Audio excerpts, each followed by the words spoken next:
doctor, a quien saludo. Hola, ¿cómo estás? Buenas tardes, Arantxa. ¿Qué tal? Buenas tardes por allá. Un gusto estar de nuevo en tu programa, Julio. Gracias. Al contrario, con mucho interés he leído algunos de los mensajes que has puesto en las redes sociales y desde luego, ¿en qué fase vamos de este tema relacionado con las elecciones de Venezuela? Hay las posiciones, diría yo, muy extendidas, casi dominantes en los medios hegemónicos en materia de comunicación social, en el sentido de que no se muestran las actas de las elecciones de Venezuela y por tanto no hay credibilidad en los resultados. Grupos de mandatarios, incluso latinoamericanos de izquierda o progresistas, que están, digamos, considerando las variables para manifestarse, algunos como Gabriel Boric, el chileno, diciendo de entrada, de origen, en las primeras horas, que no eran creíbles los resultados. ¿Qué es lo que tenemos que tener presente en lo que está sucediendo hoy en todo este terreno, Arantxa? Bueno, yo creo que lo primero que tenemos que tener presente es que esto es nuevamente una repetición de un guión que se repite, valga la redundancia, cada vez que en Venezuela se han dado elecciones, desde que Hugo Chávez llegó a la presidencia en el año 99 después de ganar en el 98. Porque la institucionalidad venezolana ha sido cuestionada por quienes pues, no estaban conformes, tanto dentro del país como fuera del país, con actores muy poderosos, sin duda Estados Unidos, con el curso del proceso político que iba adoptando, que se autodenominó Revolución Bolivariana, y esto ha llevado en que sucesivas contiendas electorales pues tengamos desde ya anunciar que se trata de un sistema electoral deficiente, que no es fiable, que directamente que es una dictadura, aunque paradójicamente se presentaban en elecciones los opositores, luego han optado por estrategias de no presentarse para hacer ver como que había ahí pues pocas garantías democráticas, pero bueno, en este sistema electoral, en el mismo sistema electoral, con las mismas máquinas de votación y observadores internacionales que se llaman acompañantes, en el caso venezolano, la oposición ha ganado elecciones y ahora nos encontramos en esta coyuntura específica donde nuevamente, porque cabe recordar que ya en 2013 y en 2018 la oposición salió después de los resultados de su derrota a decir que había habido un fraude, pues nuevamente en una denuncia de fraude por parte de María Corina Machado, que es la candidata en la sombra, pudiéramos decir, y Edmundo González Urrutia.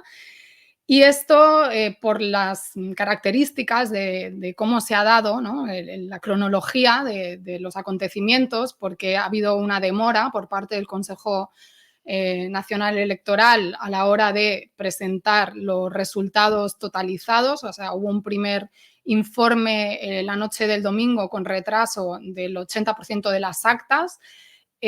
Argumentó el Consejo Nacional Electoral que se encontraba bajo un ataque cibernético y que de ahí la demora y entonces se venció el lapso de 48 horas que tenía para presentar la totalización. En ese silencio por parte del Consejo Nacional Electoral pues surgieron todo tipo de hipótesis que se han ido posicionando en los medios de comunicación, que cabe decir desde antes también estaban posicionando la idea de que iba a arrasar la oposición, que ahora sí iba a ganar de verdad con todas las garantías y de hecho la oposición salió bueno, a dictaminar que había ganado sin esperar, ¿no? A que el Consejo Nacional Electoral diera los resultados oficiales. Entonces, para solventar esta situación, donde hay claramente dos relatos de lo que ha sucedido, al cual los medios de comunicación internacionales, al de la oposición le dan credibilidad y al del gobierno venezolano principalmente no le dan credibilidad, ¿no? Por todo lo que he apuntado antes, porque ya se presupone que pues, hay una dictadura en Venezuela, que no es democrática, que etcétera, etcétera. Pues en esa pugna pues hay dos actores, que uno tiene toda la ventaja de contar con el apoyo de los medios hegemónicos para difundir su versión de los hechos, que es que ellos han colocado las actas en una página web donde, según ellos, en un inicio se demostraba que habían ganado, pero era una página donde una persona solamente podía consultar el acta de la mesa asociada a la cédula que ponía, no veía el global. Luego han hecho otra página vulnerando la legalidad, porque no pueden los actores privados en principio, ¿no? Difundir resultados y darlos como válidos y bajo ese criterio se han autoproclamado vencedores de las elecciones ante un Consejo Nacional Electoral que luego ha hecho ya la totalización y un presidente Maduro que ha hecho uso del artículo 297 de la Constitución para plantear que esta situación anómala que se había dado pues tenía que derivarse en cauces constitucionales y acudir ante la sala contencioso electoral, ¿no? La sala electoral, perdón, para abrir un contencioso electoral, ¿no? Ante el Tribunal Supremo de Justicia para que sea el que dirima con las actas que ya ha presentado el Consejo Nacional Electoral ante el Tribunal Supremo de Justicia y que tienen que hacer todos los candidatos de las otras fuerzas que han concurrido, porque hay otras fuerzas, no solo la PUD, ¿no? La Plataforma de Unidad Democrática de González Urrutia, sino otras fuerzas de oposición que ya han acudido, sus líderes, pero el señor González Urrutia dice que no va a hacerlo, ¿no? Se niega, que también cabe recordar que es el único contrincante que se negó a firmar un acuerdo previo por todos los candidatos presidenciales para reconocer los resultados de las elecciones.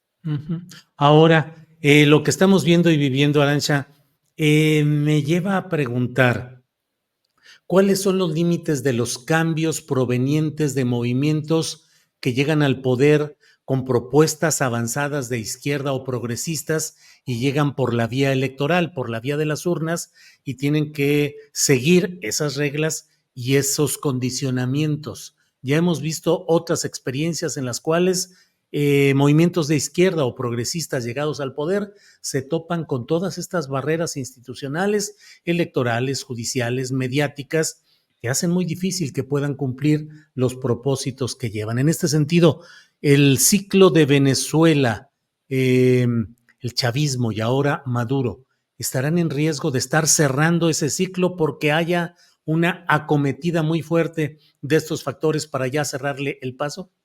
Bueno, yo creo que la revolución bolivariana, fuera bajo el liderazgo de Hugo Chávez o de Nicolás Maduro, siempre ha estado bajo el punto de mira y siempre ha padecido este doble rasero que implica que todo lo que suceda en el contexto de un proceso político de transformación, de autoafirmación soberana en América Latina y el Caribe, y la historia del siglo XX ha dado buena cuenta de ello, pues es cuestionado como mínimo o tratado de subvertir por todo tipo de modalidades. A mí me resulta muy gracioso, por ejemplo, aquí en el Estado español, cuando nos informan, por decirlo de alguna manera, lo de informar sobre Venezuela, que los periodistas creen necesario destacar que el Consejo Nacional Electoral, controlado por el chavismo, desconociendo que tiene componentes, tiene rectores de oposición, ¿no?, en su composición, o cuando nos dicen el Tribunal Supremo de Justicia, donde hay una persona que lo preside una exmilitante chavista o una militante chavista. Bueno, aquí en España el Tribunal Constitucional, que es el que dirime, pues, entre otras cosas, si determinadas leyes se ajustan a la Constitución y que ha provocado graves conflictos políticos con sentencias, pienso en la del Estatuto de Cataluña de 2010, pues estuvo presidido por un señor que era militante del Partido Popular, incluso supuestamente mientras todavía pues estaba en su mandato.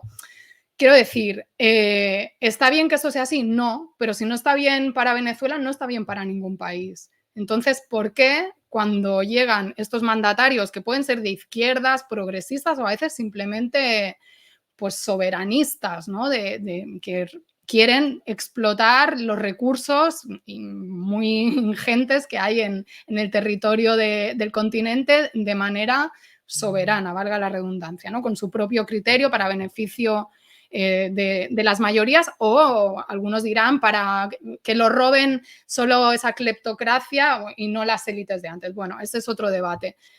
Pues, ¿qué sucede? Que no se permite. O sea, pero es que ni siquiera, aunque no sean gobiernos revolucionarios, porque esa es otra, y ya viene luego toda la matraca, como decimos acá, de que todo lo que sucede y está mal es el fracaso del socialismo, ¿no? Como, bueno, en fin, que si quieres hazme otra pregunta porque puedo seguir y no acabo.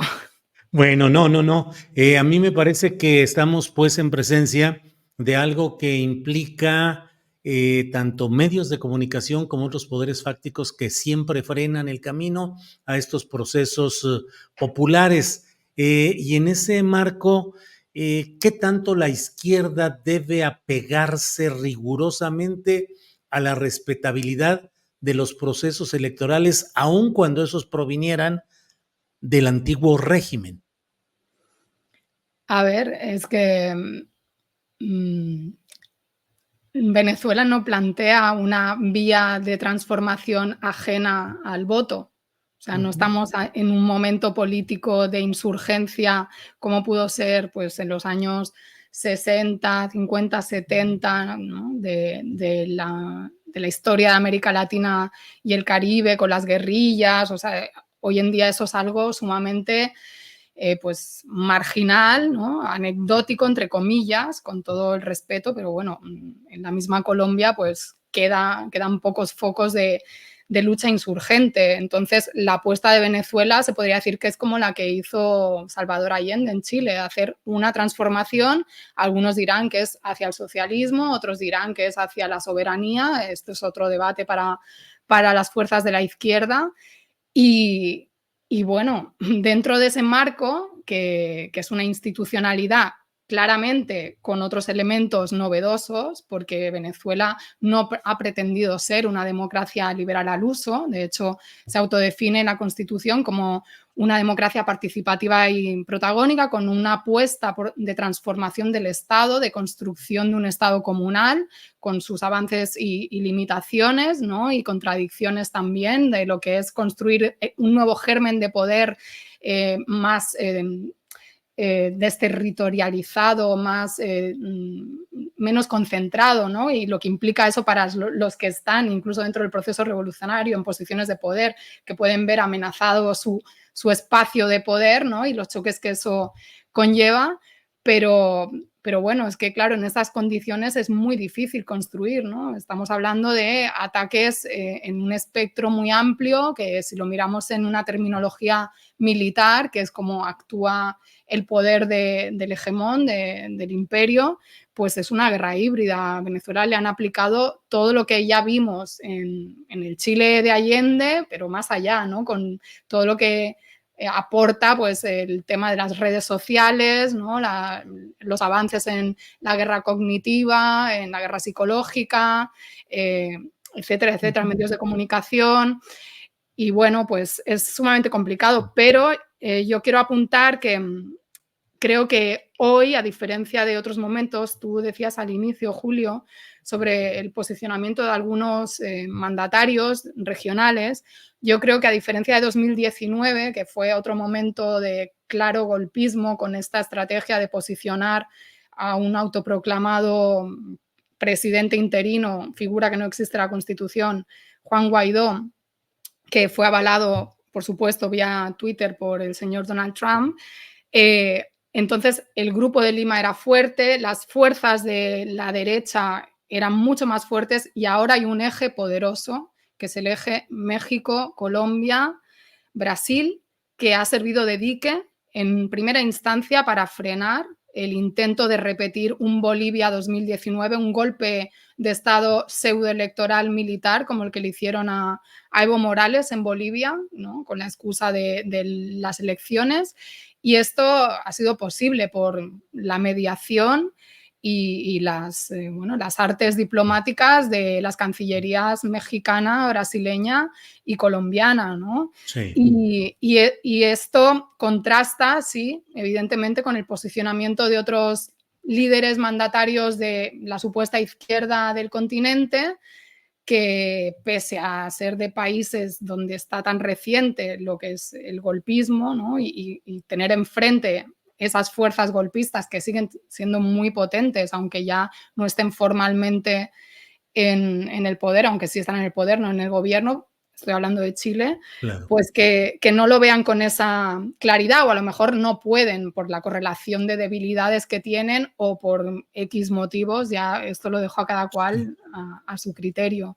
Pero quiero destacar eso, que el momento geopolítico de la región y también de Estados Unidos es diferente y esto se ha visto porque ha habido un primer momento de reconocimiento prácticamente de facto de que ujú, el señor González Urrutia era presidente electo y luego él mismo que hizo un comunicado con María Corina Machado firmando como presidente electo, luego ha tenido que tirar para atrás un comunicado que por otra parte llamaba claro. implícitamente a la Fuerza Armada Nacional Bolivariana a dar un golpe de Estado Sí, prácticamente, ¿no? sí, sí, sí. Entonces, esto habla de ese eje de la situación que tiene Estados Unidos Ujú, interna en medio de un proceso electoral de incertidumbre, un presidente que no se sabe. Lula fue a hablar con Biden, yo no sé qué ujú, pudo hablar con Biden o con quién habló.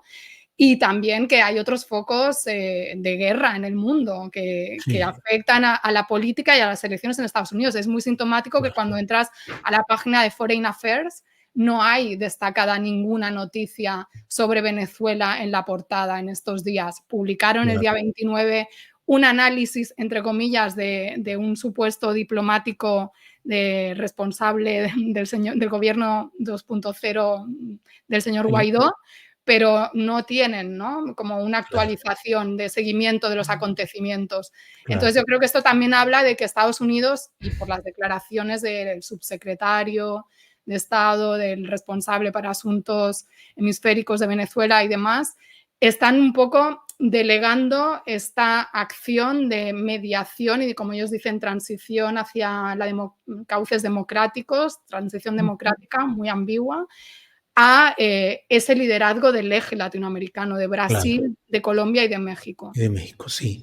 Arantxa, pues muchas gracias por tu participación de este día.